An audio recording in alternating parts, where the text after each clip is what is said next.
Hello everybody, ciao a tutti, welcome to Art with Ms.B. Today we are going to learn how to draw a simple but effective still life. We're gonna add the three elements to this still life, and I'm gonna kind of explain you how you can make a still life, which is an images that feature an animated objects that are not living things, that are not alive, that they don't move, but they are standing still into an composition. And I will teach you some devices, which are tricks, visual tricks that we can use to make our still life look very professional, very nice, three-dimensional, just by overlapping the object and positioning the object carefully along the line of the horizon. Okay, for this practice you need a pencil and eraser, just in case, and also because we will need to erase some lines, and coloring pencils or markers if you prefer to do so. We're gonna also learn a little bit of shading and value, which means placing the shadow where they are supposed to be to make our object look a little more three-dimensional. This exercise is perfect for young artists, students, and beginner/intermediate, and it is an amazing practice. During the practice, if you want to change some colors and you want to choose your favorite colors, feel free to do so, because that won't alter the effectiveness of the exercise. I'm gonna switch the camera so we can start. Okay, friends, this is the space that I have available. We start to set the line of the horizon, the plane that we're gonna use to set our object. You need to make sure that this straight horizontal line is very, very light, because otherwise when you're going to erase, you won't be able to erase it. So super, super light. It doesn't even have to be, completely straight. It's fine. It's your plane. Now let's place the first object that for me is going to be a vase. Very light, sketchy line. I'm going to shape my vase the way I want it. If your vase doesn't come perfectly symmetric, it's not a big deal. You're going to keep practicing and learning. Now, look carefully. I didn't close my vase on top of the line. We want it to be below this line. And then instead to do a straight line, we're going to curve the bottom gently. Then the same way, we're going to curve the top of the vase. Now with your eraser, you're going to erase the line inside the vase because we don't need that anymore. And there you go. Now let's create a little object, maybe an apple, and overlap the apple partially to the vase. So when we overlap object, we create this optical illusion that one object is before the other, and it will make your still life look more realistic and three-dimensional. So you're gonna set with the same type of very sketchy line, a sort of not a perfect circle, because you're gonna start to shape maybe your apple. So we want the circle to be a little long on the bottom. And then we are going to immediately erase the line so it doesn't bother you and you can focus on the apple shape. So now I'm gonna start once again with this sketchy type of lines to reshape a little better the apple the way that I want it. One side, the other side, and then we're gonna prep the little stem. Nice.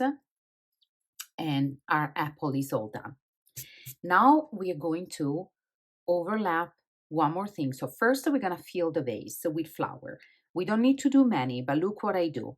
I start from the center of the flower and I position them, on top of the vase. This oval is facing this way. Then I have a central flower over here, so more of a circle. Then I want to have another one facing up. Then I will have one more facing this way, and I will have one maybe facing down. Now I'm gonna start to add the petals. Simple, nice, and not too big in this case because it's a small composition. I'm going to create my petals.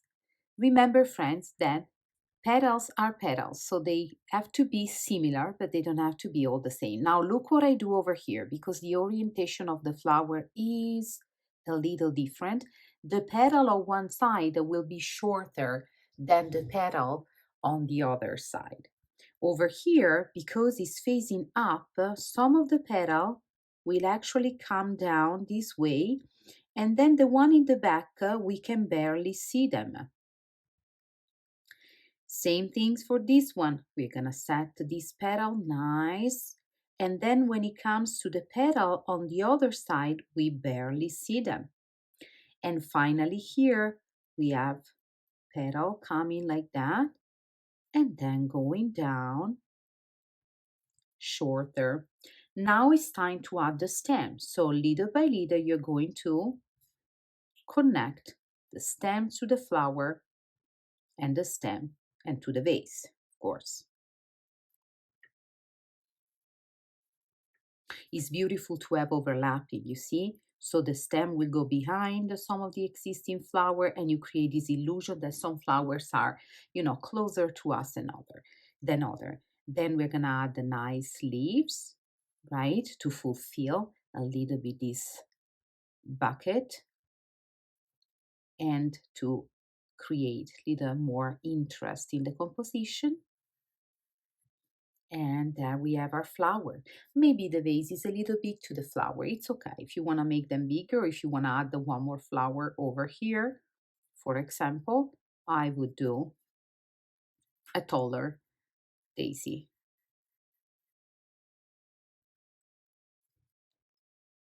Hmm?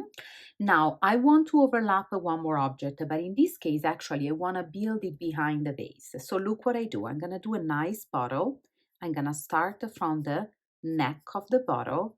I'm going to come with the diagonal line. Look at the type of lines that I'm using. Very, very, very sketchy. And this one will be behind the vase. So instead to go all the way down and instead to set it exactly on the line, I'm gonna set it just right below, but still higher than this line of the vase. Then I'm going to do a little elongated oval, come down with the neck on the other side, come down with the diagonal line, and then down with a straight line.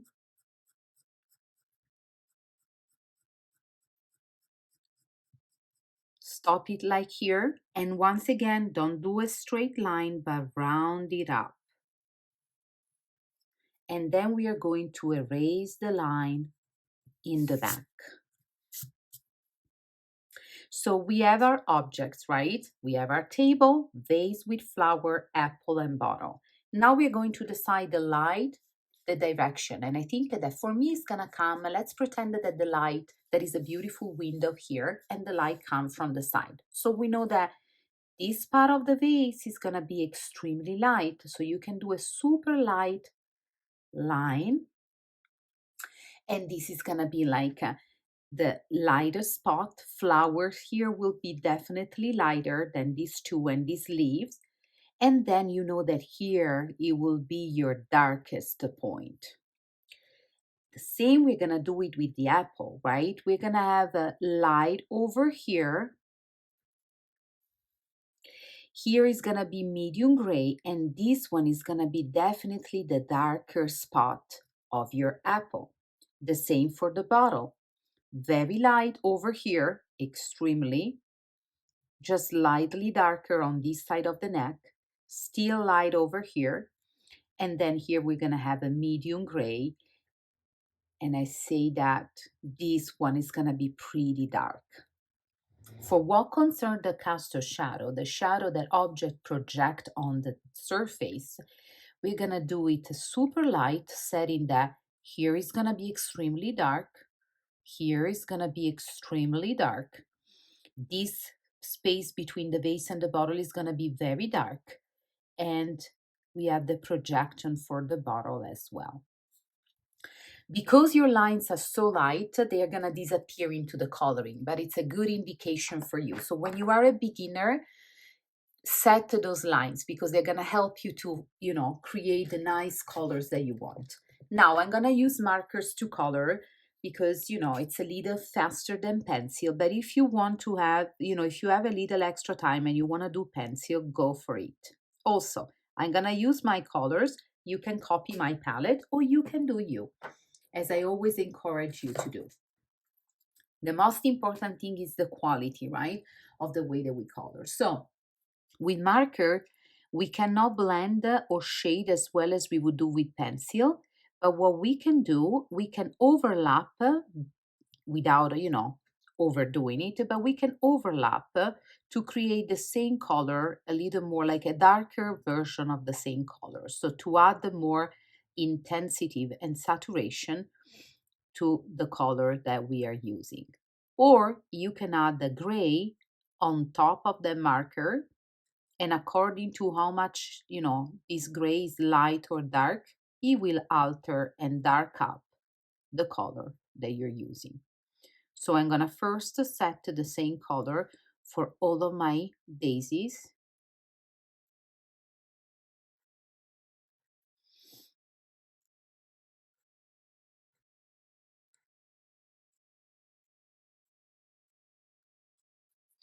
And then I will grab a gray and I will go over these daisies that are supposed to be darker.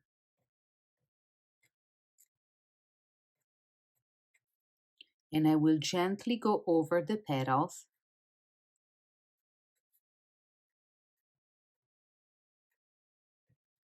This one I leave it lighter, this one I leave them all light. Now grab a green that you favor.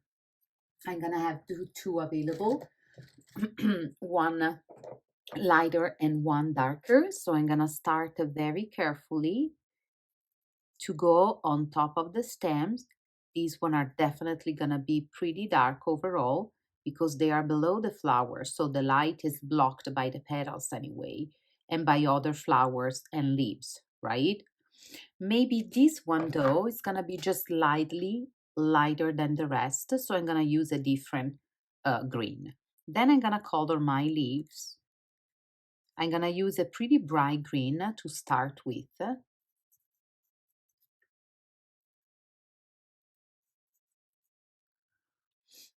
Then maybe I'm gonna switch with my darker green for these two leaves that definitely don't get much light because we decided that the light was coming from this way.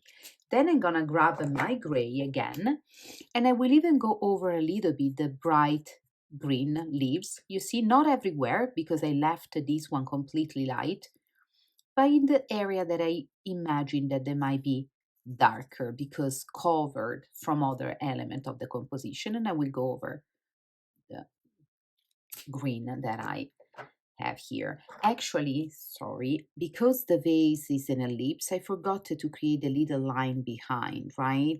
So this stem, we bring them all the way touching the line of the vase so we can really see them going down.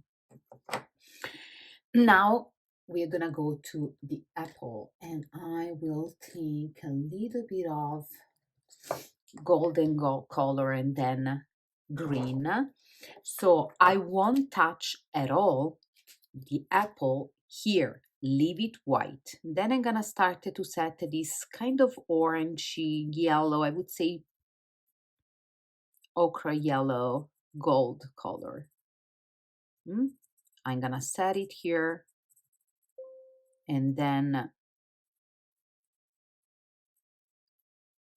I will switch to my red.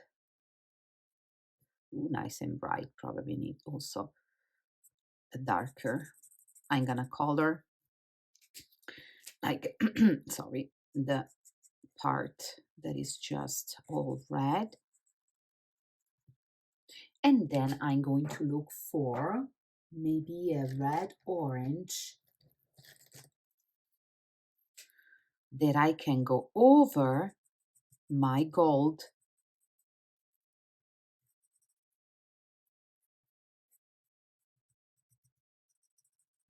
and back to the red. I'm gonna add the darkness in here and here a little bit, and then I will go over just to blend the two colors a little better. I'm going to grab a gray, my same gray. This one is too, so which is a not too dark. And I will go over the side of the apple that I want to very dark, the darkest, and then like light it up nice and beautifully. And if we have a super, super, super light yellow, we can even go with that just to enhance the light. Mm. Now you can choose any of your favorite color for the vase and for the bottle. Just let's make sure that we respect the light, medium, dark, light, medium, dark, extremely dark for the cast shadow. So let's see, what can we do? Maybe some blue. I love blue, why not? So I'm gonna start from a very, very light over here, first part of the vase.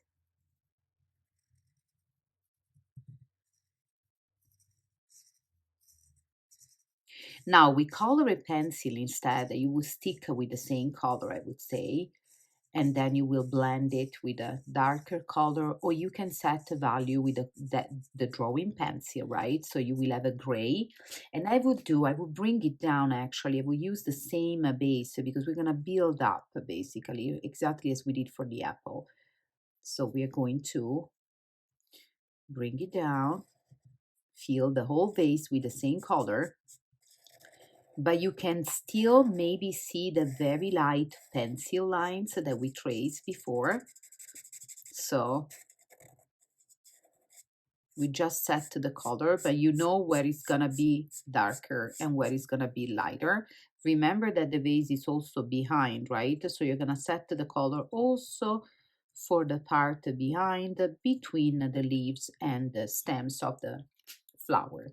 Then we can go on with our gray in the middle part over here and start to set our darker tone. Start to create a shade, a tone of this color, right? This is the pure color. Then we are building, mixing with the gray, we are building and creating a tone.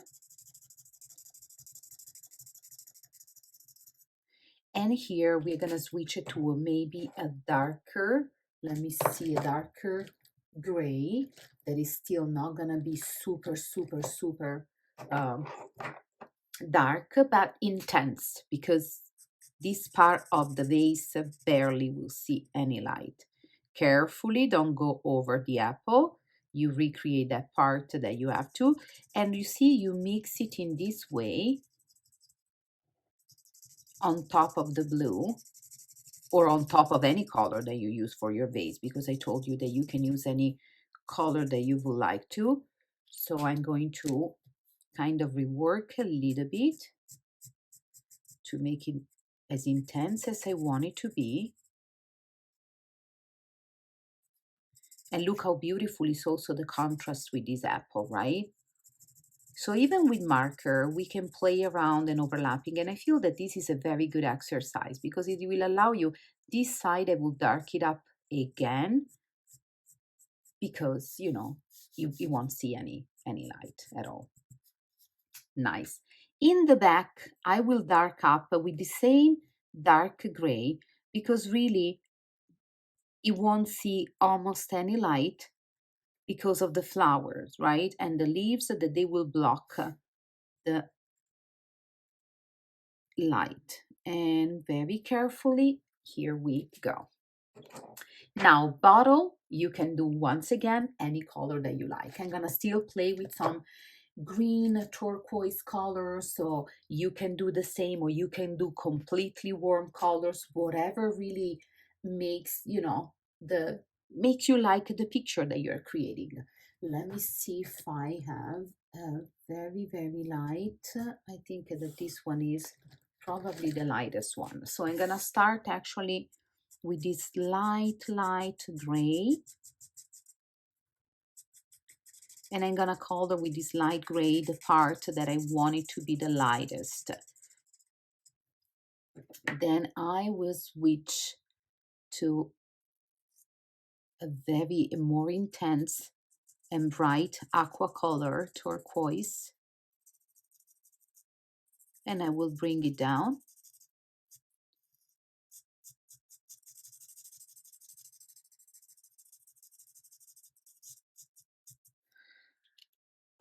And then I will grab another aqua color that is pretty, like it's darker than this one, and I will complete the coloring of the rest of the bottle.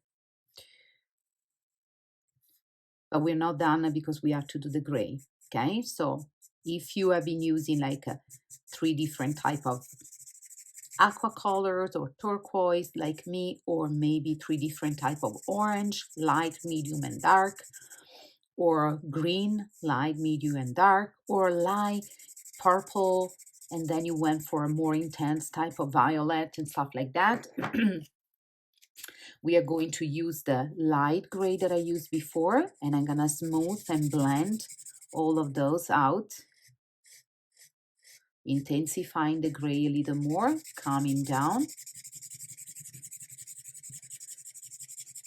And for this part, probably I will switch to a darker gray that I used before for blending the base, and I will go back over blending everything and making sure that here is probably the darkest. When you, if you're using alcohol markers, you will notice some nice blending that happens through the colors, something that might not happen with lighter, like, you know, like different type of markers, and it's okay.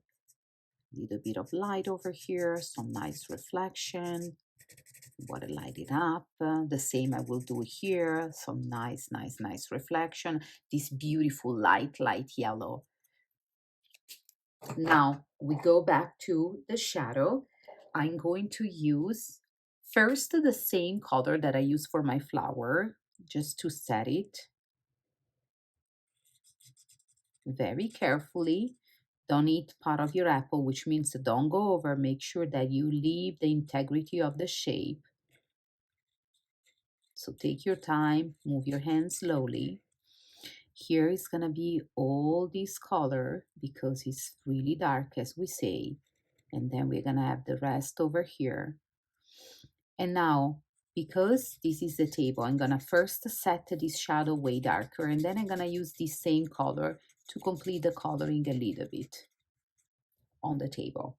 So we go back to a pretty, the darkest gray that you can have, that you can find. We're gonna go gently over, respecting the shape, and we're gonna make this very dark.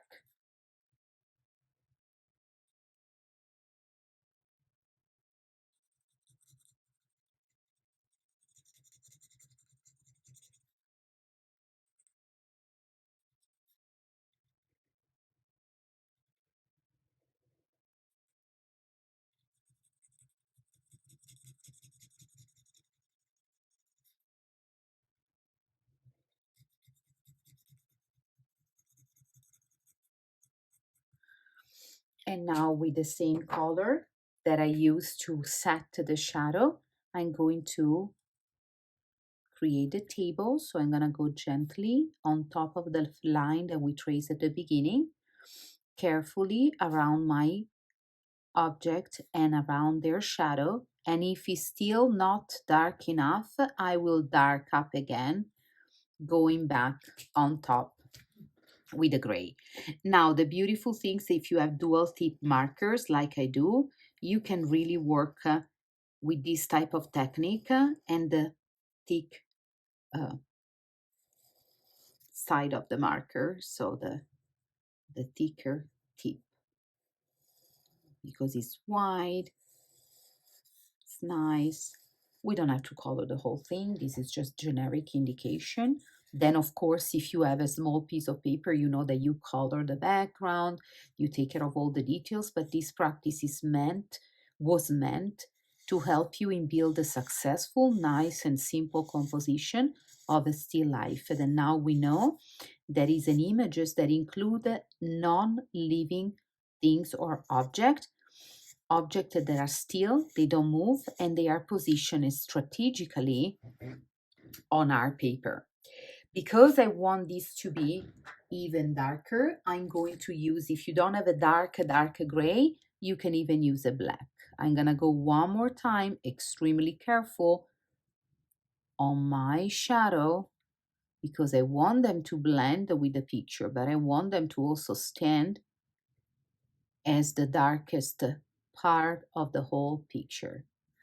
And we say that with markers, you don't have the same natural realistic blending that you might have with pencil, but I want to say that it's also an extremely good exercise for you all guys to use markers always better and better and to improve the technique of coloring. Because even with markers, we can do very, very nice work. And then if you think that you want to dark up your shadow again, you can go in the on top once again, on top of the area that you need and you want darker. Look nice, because you know that they don't really see the light. Even here, I would say that this is really, really, really, really, really dark.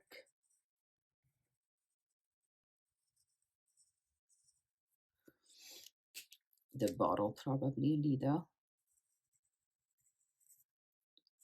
Just carefully remember that we don't add a lot of pressure on the paper, right? Because the markers have alcohol inside, the ink, they will do what they have to do. No problem. So just trust the process and don't overdo it. A little bit of darkness over here because I feel that these leaves will cover, and maybe just slightly over here as well because I feel that this leaf would leave this shadow as well. Nice here and here. And you have your still life all nicely done.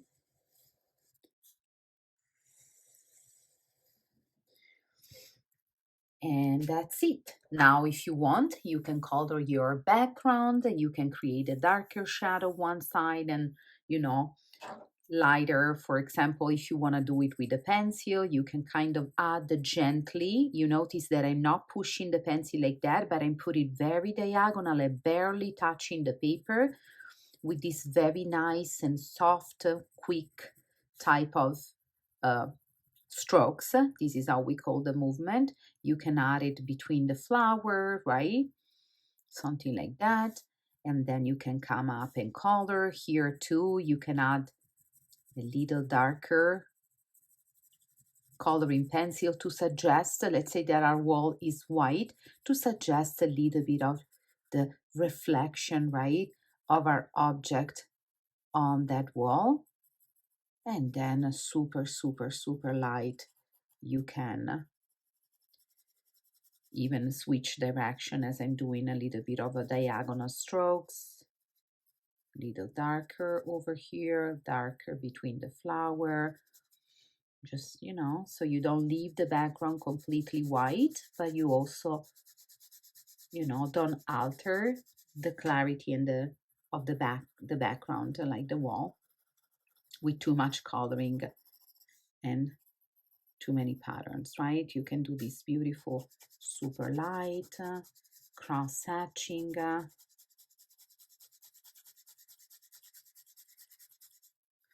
The secret, and you will learn at the beginning, might not come so easy, you know, but you will learn that the secret is just to really go super, super, super light with the pencil.